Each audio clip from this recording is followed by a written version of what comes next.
ni muntu ubu tukagize mariage ku mahera y'ibijana kujana vyandike muri commentaire turabe ni inama ya komite fisaya inama ya komite fisaya mwe mufisa mbega ivyo bintu nyene I know it's not the subject mugareka tubivuge ukazona umusore ari namuye ngo je ndafise mariage akazana budget ya mariage miliyoni 15 aravuga ngo mfise mwo zibiri 13 ushaka zive muri twebwe uko naducore yo mafaranga no twabona umengo gukundana birakwiye muri mariage mbwa twagiye gusanga atari byo nyene bikenewe hariho ibindi vyicane biba vyihishije hagati y'abantu babiri bituma abantu babana twasanze tudafise hama bica birononekara maze kononekara cha tuvuga tuti iyo bariko baravuga ngo mariage tukaza hajya turabana igihumbi abantu ibihumbi bibiri abantu ibihumbi bitatu ubu basigagira abayeje abantu ibihumbi bitanu twarasirimutse tuba twumva umengo ni ibintu vyahatari ariko hari ikintu ngomba ndakubwira burya bose bagiye musigara muraba babiri mu rugo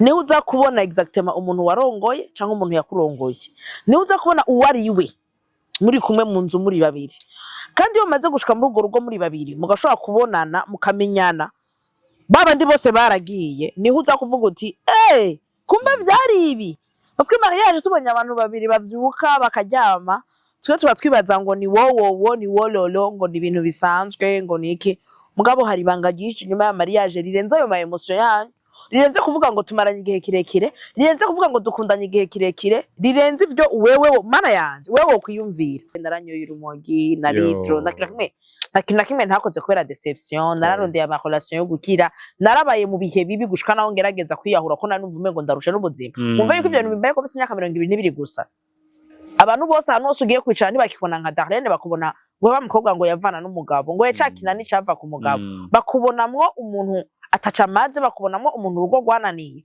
ukagenda mu rubanza ngo we ngo genda wicare hariya anya ngo hana kibanza cy'abantu baraniwe n'abagabo gihari ukaba urumva hano wose ugasanga urakumiriwe hano wose nta kibanza ufise birababaza cane abagenzi ufise bakubwira twe nitwo kuvugisha abantu bavaye baza ko tumeze nkawe. Yes bakunze ba Gatech TV, this is Mr. Vibe. Numunezero mwinshi cyane n'ivyishimo vyinshi cyane kubona twakiriye umuvyeyi ariko benshi batobimuha. C'est vrai. Yes, of course. Aïe. You look so good. Nibisa ko mfise umwana wa 10 ans. Oyareka. Bibaho. Mwana wa 10 ans chérie. Wowe je nawe. Kubera afise umwana wa 10 ans. Ahubwo wacereza abana bawe kwishura Mr. Vibe. Abana bawe wacereje kwishura. Nyarutsi uriko radutevya. Mukanya ndagutamwe invitation. Kubabayo. Kutavuga ko bikomeye. Dada, uri fresh? I'm okay, meze neza ndaho nahijwe ryanje rimeze ukuntu klima ko rimaze imisi meze nabi cyashamera nabi mugabo ico nse baranyumva. Yes. Fise ijwi rinini na cyane aho uri kubivuga uko rindira nitwaja muri vibe ya hagati na hagati. Ako baba inge twanza tu. Dada. Yeah. Ushaka kuramutsa abakunzi ba Gatech. Hi bakunzi ba Gatech ni Darlene Nahayo Darli kuri TikTok, Darna TV kuri Instagram, Darna TV kuri YouTube. Ni zina rishasha mugiye kuronga special for something special you will know today. Mandi la voix des sans voix niko benshi banyita uvugira batazi kuvuga uvuga bimwe abandi bose batinya kuvuga umukobwa afise imico itari igikobwa. So naho muraho meze neza. Ahubwo rero wewe ugiye kwitwa Mrs. Vibe. Ndakubujije ugomba banyice. Sheri bawaca nyica. Mbesha sheri bawanyice. Mbesha. Oyu urandenze man. Mwima. Urandenze sana. Mwima. Wibage mama conclusion. Mama conclusion. Change ga point. Vana na onze. None, okay. Kuri Gatech ugiye kwitwa nde? Gatech nibaza ko ngiye kwitwa ndabivuga naho bitandaba. Yes, but nzovuga ibintu vyose nibitandaba amape you are not ready. Yeah. Bitegure. Bitegure cyane. Ntibigiye koroha. No. Singiye kuborohereza. Yes, bakunze ba Gatech TV twakiriye umuntu adasanzwe, umuntu jewe namenye haciye igihe ariko ubona yuko amakuru yiwe na yadasanzwe. Ni nyuma yo gutembera hana hariya nkavuga ati ntegerezwa kumuzana so kumuzana gusa mugiye kumubona kenshi gashoboka mu biganiro vya Yagateke. If the first time uje ngaha kuri Yagateke kubera ukunda Dada utahora umubona ngaha cyonda kuri subscribe kubera ko you are not ready for what is coming. Abantu baridoze kenshi Dada yagiye manzu mpamakuru vyagenze gute? Okay, reka ntange resume yanje gato. Je natangiye kugira video ya mbere kuri YouTube 2018. Niho nagize video 2018 video ya mbere kuri YouTube. Sanzwe narakunda ubujournaliste, j'ai été enfin journaliste, naragize formation hama maze guca mu bibazo bijanye na divorce numva ndumuntu atakaye ntazo ndiko ndaja campura n'umuntu ambwira ati keko tokoresha talent yawe kugira ngo ufashe abantu. Ndanabitanguye ndabizamwo n'umutima mwiza, nahereye kuri Bujumbura TV, nibaza ko abantu beshazi yuko iri ma YouTube ya mbere yabayeho ngaha. Ndava kuri Bujumbura TV ndakora kuri Niko TV ndakora kuri Ihuriro TV, maze kuva kuri Ihuriro TV ndagenda kuri Siren Vibes, niho natevye cane, naho n'abantu bamenyeye cane. Hama mvuye kuri Siren Vibes candagira YouTube channel yuwanje, hama nkabanje ubu naho kuri Yagateke TV. Wow. Yeah, muri make CV yanje kuri YouTube niyo. Uri mama resume. Mama nugucisha na myene byo gutevya kubera ari byo tuzagutema ko bindi. Wow. Yeah. Dada ninde? Chaki kibazo camakingora kwishura. Dada n'umumama w'abana babiri akunda cyane beza cyane Walda na Yanis. Dada n'umukobwa n'umukobwa nyene. Kera naravuga ngo n'umudivorce mugabo si identité yiwanje. Ndumukobwa ariko nivyakubayeko. Nivyambayeko muga si identité. Je kuvyi présenter comme si c'est ce que je suis. Urabitahora. Pourquoi? Kwera ko hari gihe mu buzima umuntu ari kintu kikubako ugacugira identité yiwawe ugasanga nta kindi kintu nta kundi kuntu abantu bakuzi bakubona juste nk'ico kintu uravyumva. Apart y'ivyo byose vyoba vyarambayeko, apart y'ivyo byose vyoba vyarashitse, ndumukobwa ndumumama ndumuntu w'umutima mwiza ndumuntu Imana yarampezagije ubwenge. Uri babandi bagomba guhisha ico bari. C'est pas kugisha ko nabivuze ndubudivorce ndavyemera mugabo sinza kuvuga ngo nitwa Dada ndumudivorce no kirimo mu vyondi mugabo hanini ndumumama. Ariko nico catumye umenyekana, kiri mu vyatumye umenyekana no byipa. Bazi ko bamenye ko ivyiyumviro vyanje. Bamenye ko ivyiyumviro vya bazi ba divorce bari ngaho hanze mwe murabazi ngene bangana mugani mubazi bose. So bamenye ko ivyiyumviro vyanje mugabo hariko nabamenye kubera ko ubu divorce bw'iwanje sinabukoze nka Becky ngo ndabucubagirireko, ahubwo nabufasha nk'ikigwanisho kimfasha kugwanira agateka kabandi, kimfasha gutahuza abandi vyari ivyo byarigeze no kundiranya n'abantu ndiko ndavuga jewe ndi muri basi ko zubakwa. Donc yeah. Wow. Understandable. Nguyo Dada aragize divorce. Dada azwiho amakuru yuko yagize marriage akiri muto. Sana nari umudogo man. None ko umuntu akiri muto aba afise plaisir moye yocisha mu kugira nezereza umugabo w'amahe care fresh bibona zato na hato. Yapfiriye byagenze gute duhayo makuru? Okay. C'était en 2016. Niho namenya yuko 2015 niho namenya yuko nibungenze parce que 2016 ho nari navyaye umwana navyaye muri 2016 kaza baragiye kusunga na imyaka 10 kavuga ngo ngo bishoboka ngo 2016 ni 2026 si 10 ans. Shakwero aho wari wagize marriage wari umwaka wajyana 2015. Niho nagize mariage avec un homme que j'aimais vraiment. Wanyeretse n'amafoto. Ego hama yari mariage nziza no kuri ico gihe abantu bararyohewe abantu benshi baraje. Hama aho vyapfiriye nibaza ko ubwa mbere na mbere ndakunda kubivuga jewe ikintu kimbeshejeho, jewe ikintu kimfasha nuko sinitaho kuraba ikosa ry'uwundi imbere yo kuraba ikosa ry'iwanje. Ndaraba ikosa ry'iwanje nkamenya ati uko vyagenze kose harimo uruhara rw'iwanje, uko vyagenze kose ndafise ico nakoze, uko vyagenze kose nanje ndafise ahantu navyononeye.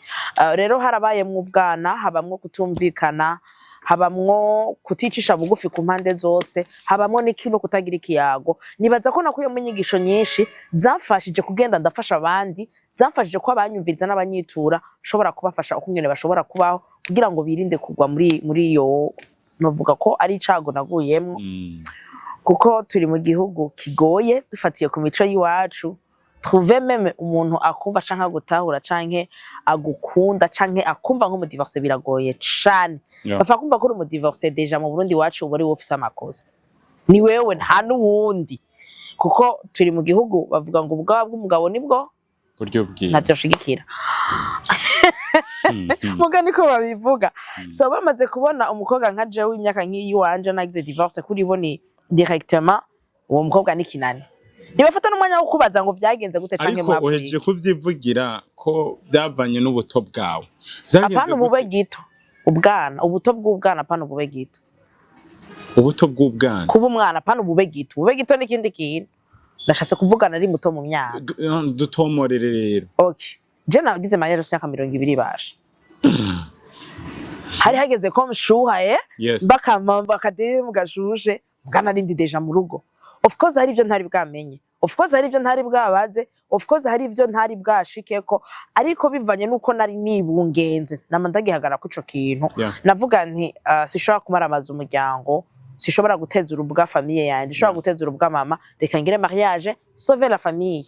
Ari vyo bindi nkunda kuvuga benshi turagira ubugeni kubera ko tugomba gusova abana bari ugasanga biriko biragutera ingorane muri kazoza kubera ko ntiwagize iyo mariage n'umuntu ukunda ariko wagize mariage n'umuntu uri oblige kuyigira nawe ugasanga ugize show itari inyuma y'iyo mariage yiwawe. Wagiye ufite inda? Nari nibungenza ko yumva nagiye guhonja candaryoherwa. Candarya gose candahaga. Bica birafata. Ariko ntibagufashe ku nguvu. Yo ico natenye naryohewe mfase naryohewe. Cyagufata ku nguvu cyanaze nazinobesha kweli. Antera inkuru kuntu biba bimeze. Uzobibona niyo uje namba tari yumva navyonse. Ati rero urashushe birabaye mariage ngiyo kubwira ntumaramaza umuryango sawa. Urabandanije niyo marriage. Turabana. Ndakunda kubivuga ndubaha umugabo wanje kuko twabanye hari vyinshi yanyigishije. Hari vyinshi yanyigishije, hari vyinshi yambwiye, mari muhezagira hari. Nukuri nubona shaka nitubanye nabi ko umwana dusanye w'imyaka 10 turamureranye. Urumva?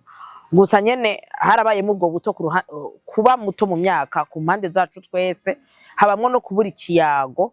Urumva? Ntiyari yisumbuye. Ntiyarakuze gose nawe. Rero urumva iyo nibaza ko ubutoto bwatubanye ubutoto nyene buradutotora n'ama vibe amadasanzwe ku mpande zose. None abavyeyi kugira babemerere babona niyo myaka yanyu mwarabasaranye canke wewe umva yuko mu 2015 aho Burundi buhitiye warashaka kuvuga ngo yana mariage ngira afise inda ushuje kuba kwande. Ego kwe n'ubu deja hari abantu bakigira mariage juste ko bafise inda kubera amafamiye yabankiye. So si bishasha turabizi ko benshi bagira mariage juste parce que bafise inda.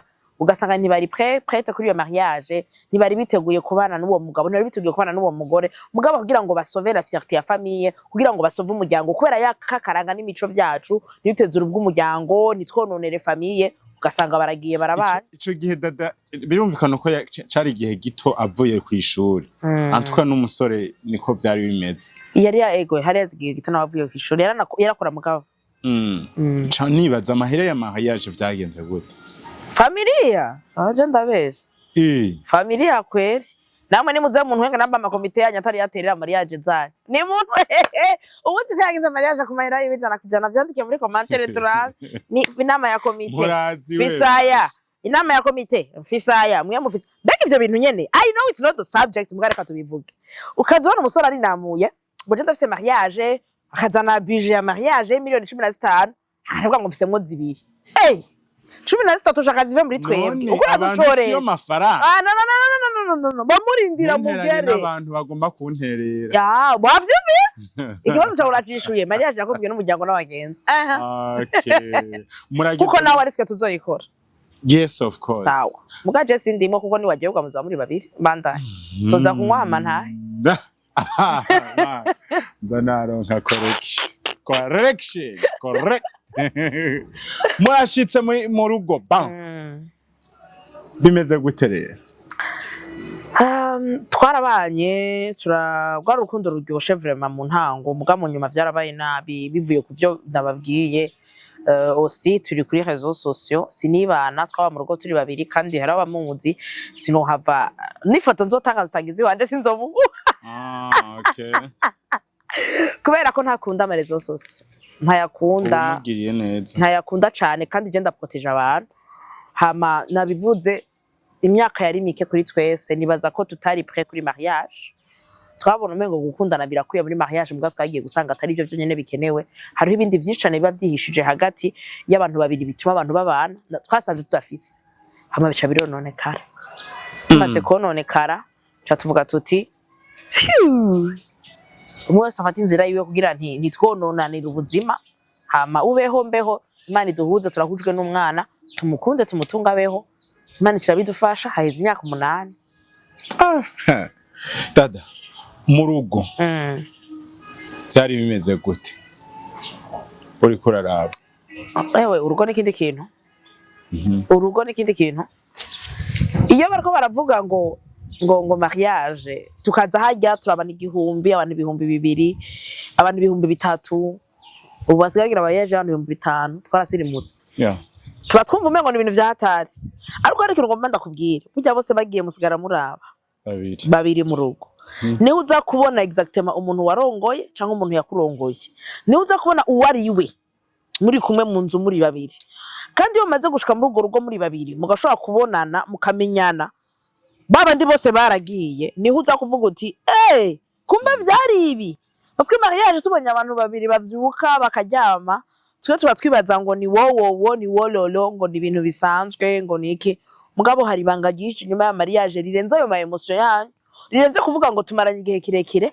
rirenze kuvuga ngo dukundanye igihe kirekire rirenze ivyo wewe mana yanje wewe kwiyumvira mariage ni kindi kintu urugo ni kindi kintu niki kintu ciza naho ivyo vyabaye sinaho kwibaza wabonye mu rugo utazibagira Keya pour ne pas dire vya mwese munsi.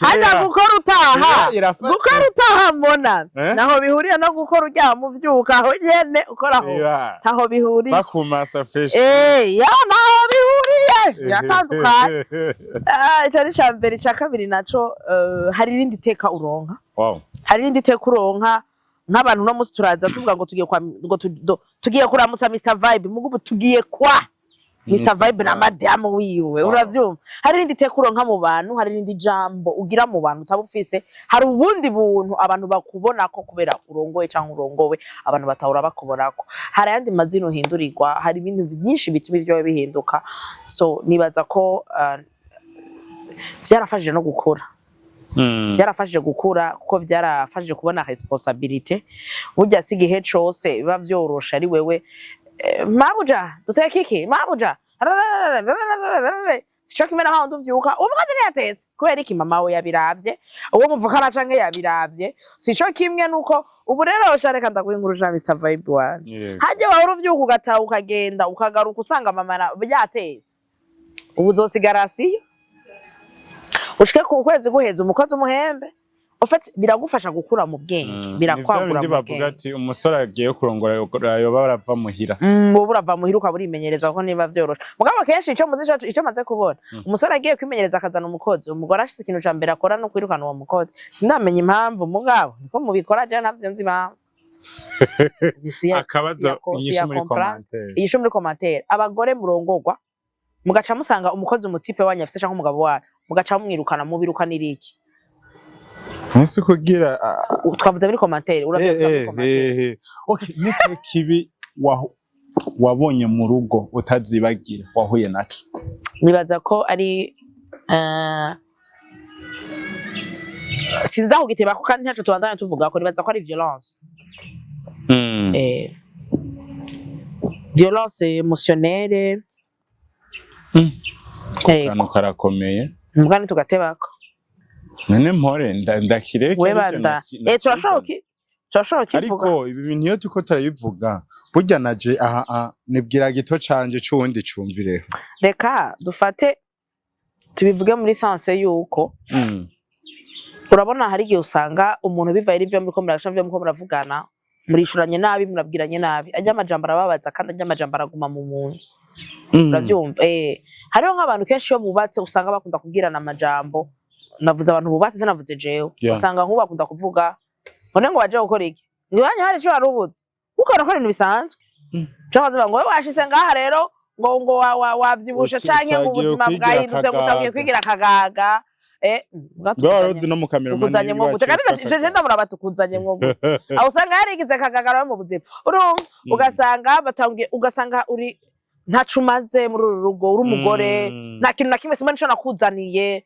wowe simbana n'impamvu uri ngaha nayo kuvuma ngo majenyene kandi ukumva ko uri umugabo biri no kumara uko urabivuga cyangwa ugasanga uri umugore akaguma hoze cyangwa ugasanga umugore nawe yamara kubabwira umugabo ngivyo biragusha ngo n'igihe utari bwaze nari mbayeho umva deje umwambuye ubugabo bwiwe ntacamaze niyashaka gumiyari ukangande ngo ngaro ngo uri umugabo ngo abagabo bari niyo bari ukaba ngo urahejeje mvuze blague biraheze mugabo kenshi ngomba ndabwire ko ayo majambo arashobora gutuma umuntu mu buzima bwiwe bwose buhinduka ugasanga ni wa muntu ntacizeye abandi anemo wamugize igikoko kandi atari ko yahora nibaza rero ko mu majambo akene uvuga ko ariyo violence eko warabaye igikoko rero uri mu rugo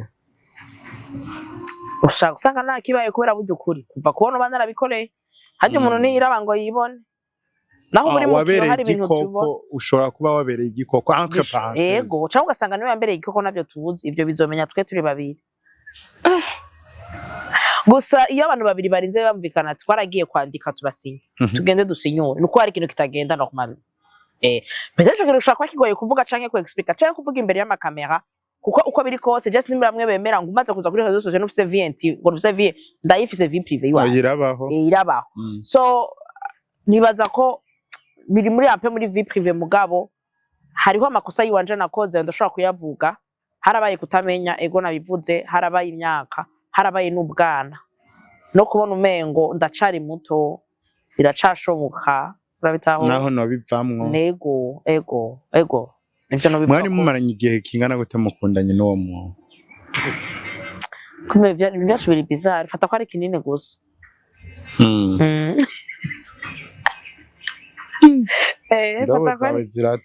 fata ko ari kinini uzonkoresha ikiganiro yo jewe nzoza mu nzi wawe n'umugore wawe kagagurire munzi wabo n'umugore ibibazo ndatangiye kuvyandika nkibamenya n'umugore wangira cyo kurondera iyo yavukiye ruguru ku mutumba baze ningena muri kimere yakwa uzi gute ko namunzi turamenyesha amakuru tumenyesha ibyo twabanje gutohoza bawa nuko ibintu bimeze nuko ibintu biba bisa yes umwana wa mwatandukanye mumaze kubana umwana mumufise canke yego twawe tumaze kubana umwana tumufise yarafise imyaka 2 none umvuwo nawe namubwiye ko nagize mariage afise inda abajournaliste batumviriza je sitabetaho mukanya ndako ivyaho oya kuvana ugifiyega hariho kuvana urumva nagiyeyo ngifise inda nagiyeyo ngifise inda ca ndavayo ntaravyara no baramaze umwanya ngana gutu kwezi canke mariage twayigize mu seconde 3 ariko ntiwambwiye umwanya mwamaranye nawewe kuta yufu mubatse oyo mwana yaratwavanye umwana afise imyaka 2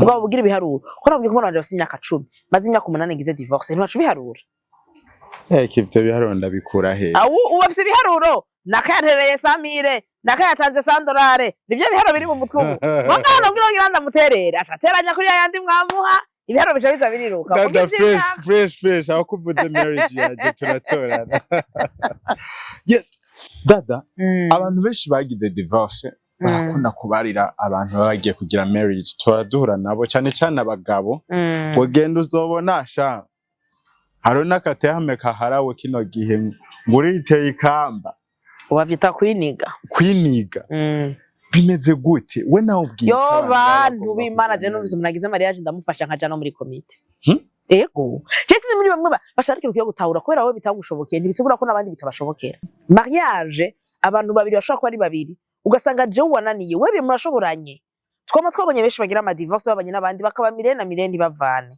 ugasanga birabakundi jewe abantu banzi barazi ko nkunda urukundo ndakunda kubivuga I love urukundo ruraryoshe urukundo rusa umuntu atari urukundo je n'ikindi kintu ushaka gutahura ngene nyene ni Imana yakizanye kandi je ndahimbarirwa abantu bagira mariage gusa ico nkora ico namambwira abantu ni genda witeguye ku mutima ko atari urukundo gusa rwubaka ni vyinshi vyubaka nibaza ko zogira iganiro ciyaguye tuvuge kuri mariage yonyine apana yiwanje mugabo ni vyinshi vyubaka c'est pas juste ngo ndakunda kagagara nkunda ngo mva Somalia harimo amasacrifice harimo guheberanira harimo ububabare ugiye kubamo kurengera bavuze ngo pour le meilleur et pour le pire urayizi le pire urayizi erega le pire benshi bacomba ngo nukugwara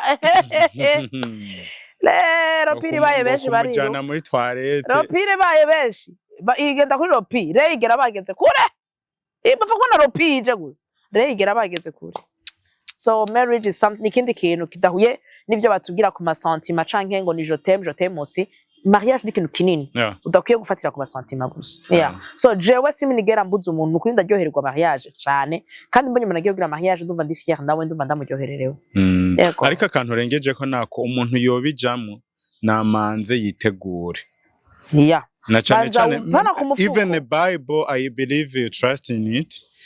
Of course, I'm a worshipper 100%. Wow. Misi yose kuva mu gatondo ushaka ku mugoroba, I'm a prayer warrior, abantu banzi barabizi. Nice. Gusa yena hari kibazo dufise, tumenyereye ko abantu basenga canke abakizwa saba abakobwa bashira ko vernis, saba abakobwa bambara wig, tumenyereye ko ramwe afise imishatsi minatirere ndayifise, ahantu gikura ko afise minatirere. Mugabo nyene tuje kuri camera. Dutegeza kwibebiza babasha kuvuga ngo tuzakurondera abagabo ariko basha muratubeshe aho bose sanga ngo baje wona muronka nta kibazo muga sico canzanye naho ushaka kuja mu isoko ugiye kugura ifungurwa ugashobora impunzu ukayitahana kubera iki birumvikana so dada igihe ivyo bintu bikubako antuka hari ibyakugoye kwiyakira nawe no yo gose narasaze nibaza ko boss ndashaka guspoilinga ngo reka ndabispoiling abantu bazoronka umwanya wo gusoma igitabo ndiko ndandika bazoyibonamo vyose ni birebire cane nike byaranyishe byarambabaje naranyoye urumogi na litro nakina kimwe ntakoze kubera deception nararondeye ama relation yo gukira narabaye mu bihe bibi gushika naho ngerageza kwiyahura ko nanumva umengo ndarusha n'ubuzima umva yuko ibyo bintu bimbaye ko bise imyaka 22 gusa abantu bose hano ugiye kwicara ntibakibona nka Darlene bakubona we bamukobwa ngo yavana n'umugabo ngo yacakina n'icava ku mugabo bakubonamwo umuntu ataca amaze bakubonamo umuntu urugo rwananiye ukagenda mu rubanza ngo we ngo genda wicare hariya anya ngo nta kibanza cy'abantu baraniwe n'abagabo gihari ukaba urumva hano wose ugasanga urakumiriwe hano wose nta kibanza ufise birababaza cane abagenzi ufise bakubwira twe nitwo kuvugisha abantu bavaye baza ko tumeze nkawe abagenzi bakaguta kubera batinya so ni kibanza kibisha kuvamo kandi kibisha kubamwo kandi kigoye kuvamo cane byanafashe igihe kirekire kugira ngo ushobore gusubira kwiyegeranya mbe uyu mudada mubona no munsi abanzi barazingana n'ataye ibiro ingene nirabura uje mu secteur du matin abamborewe ku mugoroba gusa ya Dieu dedans hari Imana ikora ibikomeye hari Imana itabara hari Imana ikiza ibyo no babwira numva afise inyota yo kukubaza ninde muntu yakubaye hafi utazibagira muri ivyo bintu papa yo kirija mu mubwiye sha yarapfuye sha ndari mwandikire ku mpano arabize yapfuye ndabimubwira yuko he's my first and my last love nobody will replace him he will always be here in my heart and my life I will always honor him nababwiye je ndakunda guhindura ivyiyumviro by'abantu najogera ashobora kubafasha guhindura ivyiyumviro byayo nzokwegeranya abagore bose mwitaba kuri YouTube mwumva amaganya niyo podcast ya mbere nzokora mwumva amaganya no mubabaro n'agahinda bafise mumenya bari binyuma y'izo kamera mubona mumenya nivyo muvuga nivyo mukora ico bibakora kubera ko nibaza ko mutaba mubizi ingene mubica n'ingene mutuma bamera nabi so make sure you subscribe muzomenya vyinshi ku mazina babita imbere n'inyuma ya kamera ku madrage baronka Nimwiteguriye ivyo nzanye nga n'êtes pas prêt pour ce que j'emmène ici niye hamko tayari kwa na leta kwa iyi television urumva urimi gose uvuga uzoshikirwa so why you should not subscribe and make sure you subscribe and you share the link bishasha biraje kuri Yagateka thank you so much